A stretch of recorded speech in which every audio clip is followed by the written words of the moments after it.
Guys, aku ngomongan. Cowok, cewek, yang penting subscribe. Dah.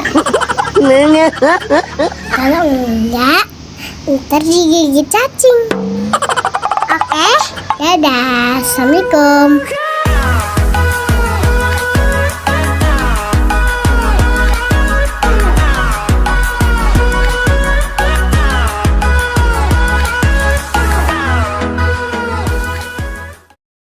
Assalamualaikum warahmatullahi wabarakatuh. Perkenalkan, nama saya Aulia Fadila, NIM 2522272.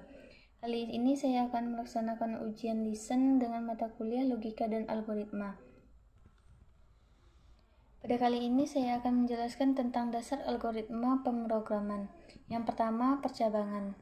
Percabangan adalah salah satu struktur yang digunakan untuk mengatur jalannya program karena ada beberapa kondisi yang tidak bisa dipecahkan secara berurut. Maka percabangan akan digunakan untuk menyeleksi terhadap nilai yang kemudian nilai tersebut akan menjalankan perintah di bawahnya berdasarkan pada nilai.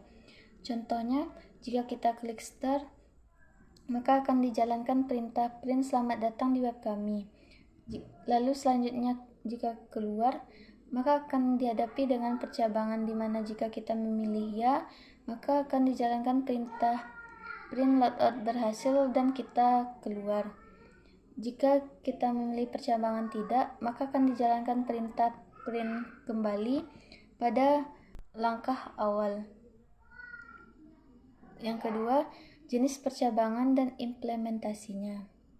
Percabangan atau branching ini memiliki dua macam jenis, yaitu percabangan bersyarat dan tidak bersyarat. Percabangan bersyarat ini memerlukan nilai pada kondisi tertentu untuk menentukan perintah yang akan dijalankan. Sedangkan pada percabangan tidak bersyarat, tidak memerlukan nilai untuk menjalankan perintah. Percabangan bersyarat memiliki dua macam jenis, yaitu percabangan if dan switch case. Percabangan if ini adalah bentuk percabangan yang paling sederhana karena hanya menghasilkan nilai true dan false, di mana percabangan if akan melakukan perintah pada blok perintah apabila nilai pada syarat terpenuhi. Yang kedua, percabangan switch case. Perintah switch case dan if ini hampir sama, tetapi pada switch case ini setiap case-nya harus diakhiri dengan break yang bertujuan untuk memisahkan antara case yang satu dengan yang lain.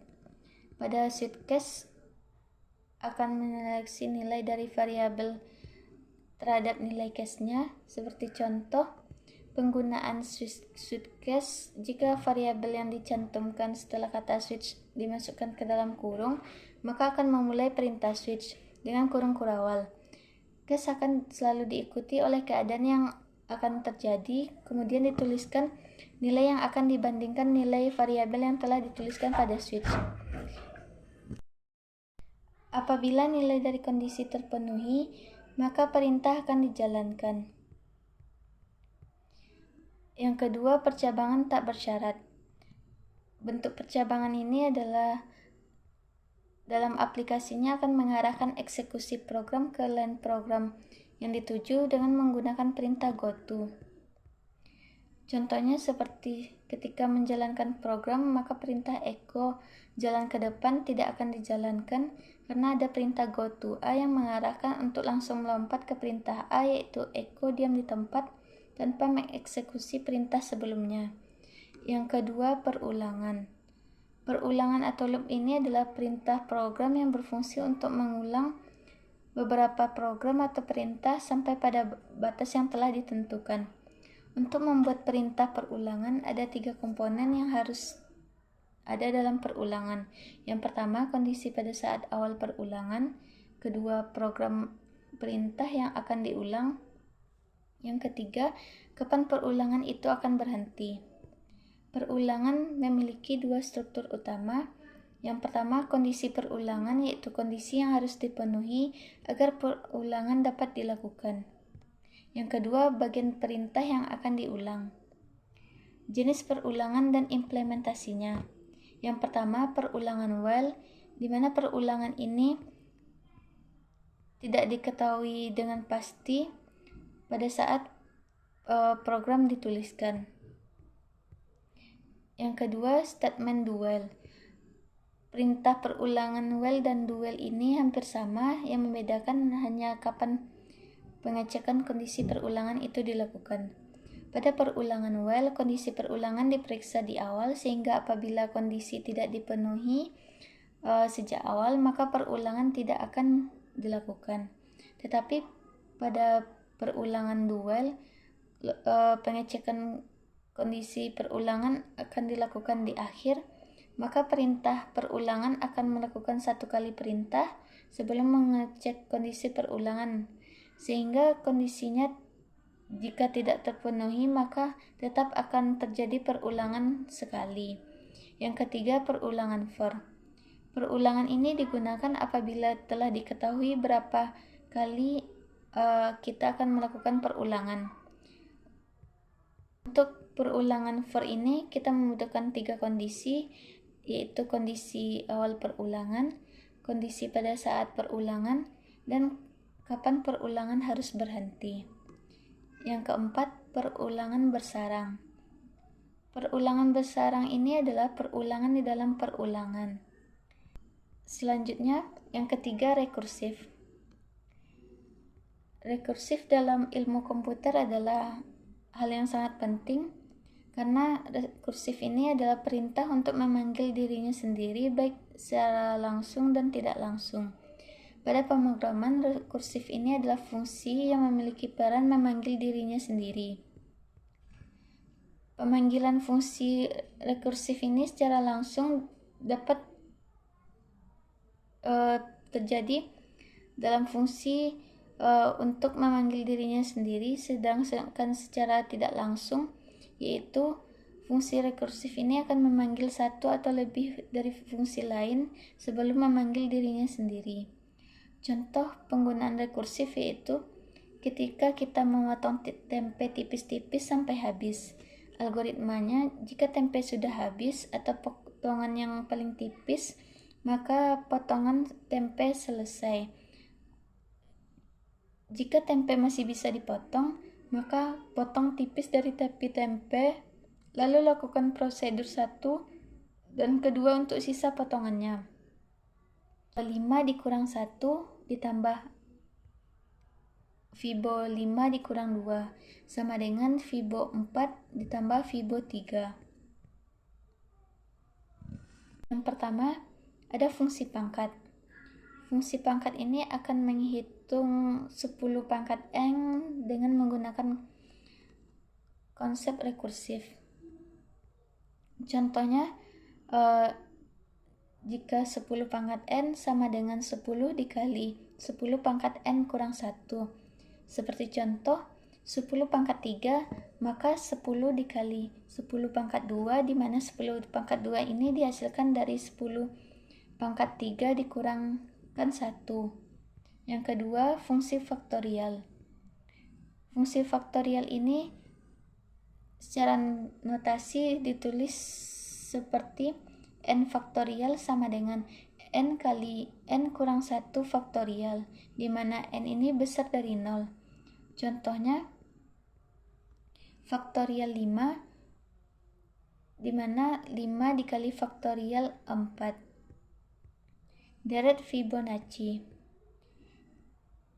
Deret Fibonacci ini adalah 0, 1, 1, 2, 3, 5, 8, 13, dan seterusnya. Contohnya, deret Fibonacci ini di mana Fibo n sama dengan Fibo n kurang 1 ditambah Fibo n kurang 2. Contoh, jika kita menuliskan Fibo 5, maka Fibo. Selanjutnya saya akan membahas tentang larik atau array. Larik atau array adalah suatu peubah yang hanya dapat menyimpan sebuah nilai saja dan tidak dapat menyimpan beberapa nilai yang bertipe sama. Dalam pemrograman, kita sering mengolah kumpulan data yang memiliki tipe data yang sama, sehingga diperlukan sebuah variabel yang dapat menampung kumpulan data yang memiliki tipe data yang sama. Oleh karena itu, Untuk mengatasi masalah tersebut, diperlukan larik atau array untuk menampung data tersebut. Array adalah tipe data terstruktur yang terdiri dari kumpulan nilai-nilai data yang tipe data sama yang tersimpan secara berurutan. Array dalam pemrograman sering disebut dengan istilah larik atau tabel. Dalam kehidupan sehari-hari, array bisa dianalogikan menjadi lemari yang memiliki beberapa rak yang masing-masingnya memiliki nomor yang disebut dengan indeks. Sebuah indeks pada array berupa bilangan yang di dalam kurung siku yang dimulai dari 0 dan seterusnya. Indeks pada array harus berupa tipe data yang menyatakan keterurutan. Dalam array, bagian-bagian yang menyusun array disebut dengan elemen array atau isi, yang bisa diakses tersendiri. Dengan menggunakan array, kita bisa menyimpan data dalam jumlah banyak pada sebuah variabel.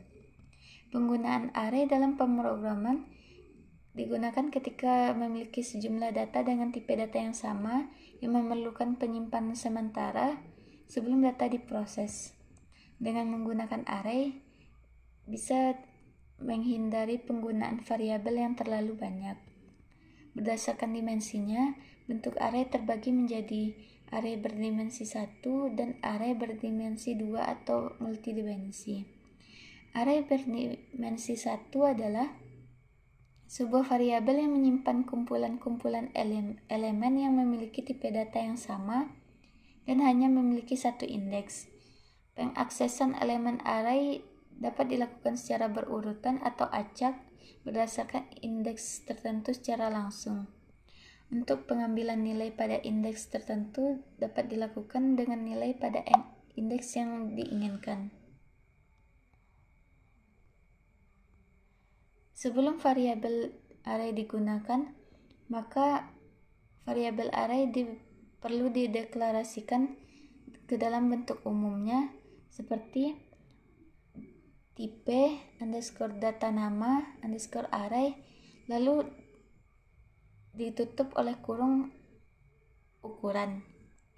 Keterangannya yaitu tipe data ini menyatakan jenis tipe data pada elemen array seperti integer, char, float, dan lain-lain. Nama array ini menyatakan nama array yang akan digunakan, sedangkan ukuran menunjukkan maksimal banyaknya elemen array. Contohnya di mana in nilai 5, di mana in ini integer, nilai itu namanya, lalu 5 ini ukurannya. In nilai 5 ini berarti akan memesan tempat di memori untuk variabel array sebanyak 5 tempat dengan indeks dari 0 sampai 4 yang mana elemennya bertipe integer. Yang kedua, array dimensi 2 atau multidimensi.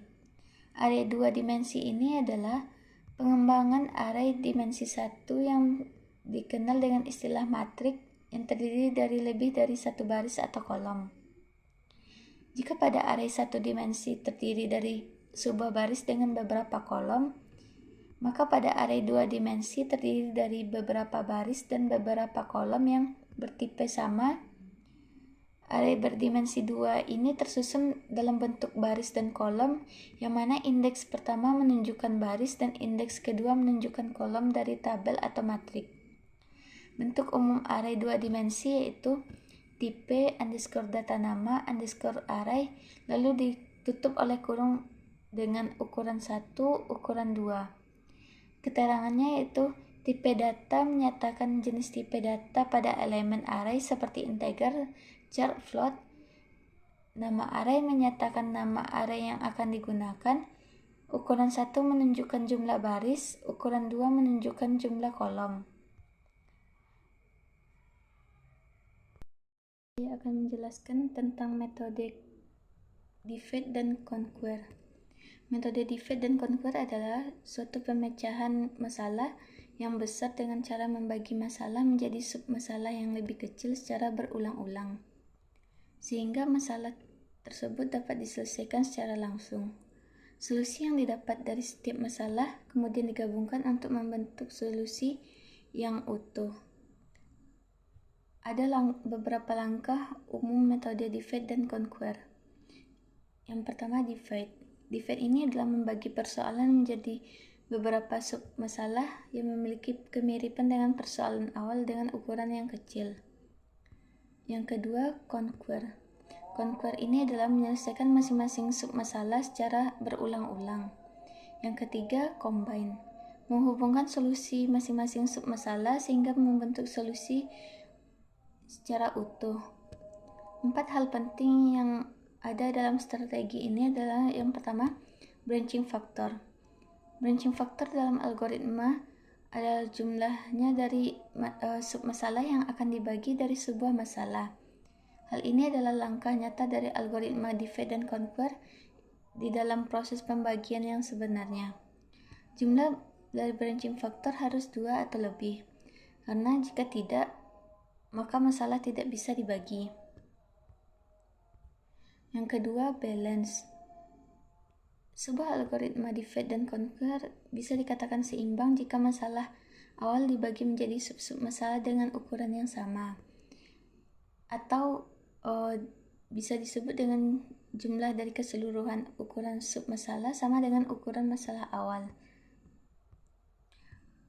Contoh algoritma divide dan conquer yaitu algoritma merge sort dan binary tree. Yang ketiga, data dependence of divide function. Algoritma divide dan conquer ini memiliki fungsi pembagian terhadap data yang memiliki ketergantungan. Artinya jika ukuran relatif dari algoritma yang tidak seimbang, seperti algoritma quicksort yang akan membagi problem atau masalah dengan fungsi data dependent divide. Yang keempat, kontrol paralel atau sequential. Algoritma divide dan conquer ini bisa dikatakan berurut jika sub-masalah dieksekusi sesuai dengan perintah program. Paralelisasi ini yang terurut pertama kali didefinisikan oleh Mo 90 yang terjadi ketika hasil dari salah satu sub-eksekusi diperlukan oleh sub-eksekusi yang lain.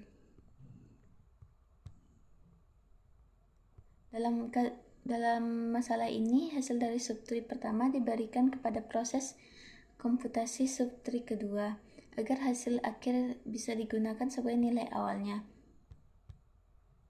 Yang kedua, pengertian metode sorting. Sorting adalah suatu proses untuk menyusun kembali himpunan objek menggunakan aturan tertentu. Sorting ini disebut juga algoritma untuk meletakkan kumpulan elemen data ke dalam urutan tertentu berdasarkan satu atau beberapa kunci dalam tiap-tiap elemen. Pada dasarnya ada 2 macam urutan yang biasa digunakan, yaitu urut naik ascending dan urut turun descending, di mana tujuan dari sorting ini untuk mengurutkan data yang belum terurut. Yang ketiga, algoritma sorting. Algoritma sorting ini adalah kumpulan langkah berurutan untuk memperoleh hasil yang diinginkan. Contoh dari algoritma sorting ini adalah sorting atau pengurutan. Sorting bisa dibedakan menjadi 2, yaitu comparison sort seperti bubble sort, selection sort, dan insertion sort, merge sort, serta quicksort. Dan non-comparison sort seperti radius sort dan counting sort. Comparison sort adalah pengurutan dengan pembandingan algoritma yang dalam proses pengurutannya dilakukan pembandingan antar data. Sedangkan non-comparison sort adalah pengurutan tanpa pembandingan, yaitu algoritma pengurutan dalam prosesnya tidak dilakukan perbandingan antar data. Yang keempat, algoritma selection sort. Selection sort ini adalah algoritma sederhana yang berbagi perbandingan dengan memilih elemen dengan nilai yang paling rendah dan menukar elemen yang terpilih dengan elemen ke I. Nilai dari I dimulai dari 1 ke N, di mana N adalah jumlah total elemen dikurangi 1. Yang kelima, algoritma insertion sort. Algoritma ini adalah algoritma yang paling sederhana, yang pada dasarnya memilah data yang akan diurutkan menjadi 2 bagian yang belum diurutkan dan yang sudah diurutkan. Elemen pertama diambil dari bagian array yang belum diurutkan, yang kemudian diletakkan sesuai posisinya pada bagian lain dari array yang telah diurutkan. Langkah ini dilakukan secara berulang hingga tak ada lagi elemen yang tersisa pada bagian array yang belum diurutkan. Yang keenam, algoritma quicksort. Quicksort ini adalah algoritma penyortiran yang efisien yang didasarkan pada pemartisian atau pembagian array data menjadi array yang lebih kecil. Sebuah array besar dipartisi atau dibagi menjadi dua array yang salah satunya menyimpan nilai yang lebih kecil dari nilai yang ditentukan, yang disebut dengan pivot. Berdasarkan pada bagian mana partisi dibuat dan array lain yang memiliki nilai lebih besar dari nilai pivot, quicksort ini adalah algoritma pembagi di mana pertama quicksort berbagi list yang besar menjadi dua buah sublist yang lebih kecil, yaitu elemen kecil dan elemen besar. Quicksort ini akan menyortir sublist itu secara berulang-ulang. Yang ketujuh, algoritma bubble sort. Metode ini adalah pengurutan gelembung atau penukaran yang dilakukan dengan meletakkan elemen terbesar pada sebelah paling kanan urutan atau N dan elemen terbesar kedua yang diletakkan pada posisi N kurang 1 hingga seterusnya, atau sebaliknya dengan mencari elemen terkecilnya yang diletakkan paling kiri atau diletakkan di bagian pertama dan terkecil kedua di I tambah 1 hingga seterusnya. Yang kedelapan, algoritma merge sort. Merge sort ini adalah algoritma yang dijalankan sebagai akibat dari terlalu banyaknya daftar yang diurutkan, dengan menghasilkan lebih banyak daftar yang diurutkan sebagai output. Algoritma merge ini adalah disesuaikan dengan machine drive tab yang penggunaannya dalam akses memori acak besar telah menurun, karena banyak aplikasi algoritma merge ini mempunyai alternatif yang lebih cepat ketika mengakses memori yang menjaga semua data. Hal ini disebabkan algoritma yang membutuhkan setidaknya ruang atau memori 2 kali lebih besar karena dilakukannya secara berulang-ulang. Algoritma merge sort ini membagi tabel menjadi 2 tabel yang sama besar. Masing-masing tabel diurutkan secara berulang-ulang dan kemudian digabungkan untuk membentuk tabel yang terurut. Implementasi dari algoritma merge sort ini adalah memakai 3 buah tabel, yang mana 2 buah menyimpan elemen dari tabel yang telah dibagi 2 dan 1 untuk menyimpan elemen yang telah terurut. Namun, algoritma juga dapat dilakukan dengan 2 tabel sehingga menghemat ruang atau memori yang dibutuhkan. Sekian dari saya penjelasan tentang logika dan algoritma. Saya ucapkan Assalamualaikum warahmatullahi wabarakatuh.